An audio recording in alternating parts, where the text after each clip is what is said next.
Hörmətli xanım sədr, hörmətli həmkarlar. Prezident İlham Əliyevin siyasi iradəsi və strateji vizyonu nəticəsində Cənubi Qafqazda sülh gündəliyi əsas prioriteti çevrilib.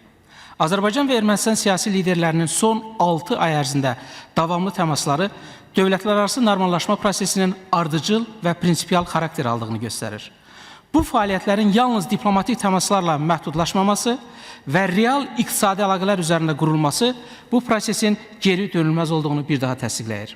Bu kontekstdə ABŞ-nin vitse-prezidenti J.D. Vance'in iki tərəfli və çox tərəfli əməkdaşlıq layihələrinin yer aldığı geniş gündəliklə Bakıya gözlənilən səfəri yeni reallıqları təsdiqləyir. Xüsusilə nəzərə alsaq ki, sonuncu dəfə Birləşmiş Ştatlar vitse-prezident səviyyəsində ölkəmizə 18 il əvvəl səfər təşkil etmişdi. Bu səfəri Prezident Əliyev və Prezident Trump arasında ötən ilin avqustunda Vaşinqtonda, cari ilin yanvarında isə Davosda aparılan siyasi diyaloqun indi regionda davamı kimi də qiymətləndirmək olar. Görüş, sülhə və sabitliyə xidmət edən, müxtəlif sahələrdə layihələrin praktik icrası üçün mövcud çağırışlar və regional reallıqlar ətrafında müzakirələr üçün unikal imkandır. Mühüm məqamlardan biri də odur ki, bu səfər Azərbaycan-ABŞ strateji tərəfdaşlıq xaritəsinin hazırlanması üçün nəzərdə tutulan 6 aylıq müddətin başa çatdığı dövrə təsadüf edir. Əsas məsələ hər iki ölkənin siyasi liderləri tərəfindən münasibətlərin strateji tərəfdaşlıq səviyyəsinə qaldırılması istiqamətində həyata keçirilən prinsipial və ardıcıl siyasətdir.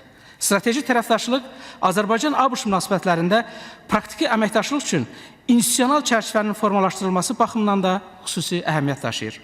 Hörmətli həmkarlar, ABŞ-ın Cənubi Qafqazla yanaşı, Mərkəzi Asiya strategiyasında da Azərbaycan mərkəzi mövqedə dayanır. Xüsusilə Mərkəzi Asiyadan qiymətli metalların və faydalı qazıntıların Amerikaya tədarükündə Azərbaycanın strateji coğrafi mövqeyi və yaratdığı infrastruktur həlledici rol oynayır. Zəngəzur dəhlizi və Trip marşrutu orta dəhlizin əsas segmentləri kimi bu prosesdə xüsusi əhəmiyyət kəsb edir. Bu günlər G5+1 siyasi dialoq formatının analogu olan B5+1 biznes platformasının təsis edilməsi ABŞ Mərkəzi Asiya əməkdaşlığının institutlaşdırılması planlarını göstərir. Azərbaycanın Mərkəzi Asiya məşvərətçi dialoq formasına qoşulması bu mexanizmlərin artıq altılıq formasında aparılmasını zəruri edir. Prezident İlham Əliyevin Amerika Ticarət Palatasının üzvləri ilə keçirdiyi görüşdə verdiyi mesajlarda biznes layihələrinin ikitərəfli əlaqələrin davamlılığı üçün əsas yaratdığını bir daha göstərdi. Beləliklə, vitse-prezident Vance'in səfər gündəliyində Azərbaycanın yaratdığı yeni status quo-nun üstünlüklərinə əsaslanan, regionun sərhədlərini aşan bölgədə əməkdaşlıq məsələləri ön plandadır. Prezident Əliyevin sülh gündəliyinin Prezident Trump tərəfindən müxtəlif beynəlxalq platformalarda yüksək qiymətləndirilməsi, eləcə də iki lider arasında mövcud olan etibarlı şəxsi münasibətlər də iki tərəfli siyasi əlaqələrin uğurunu şərtləndirən əsas amillərdəndir. Təşəkkür edirəm.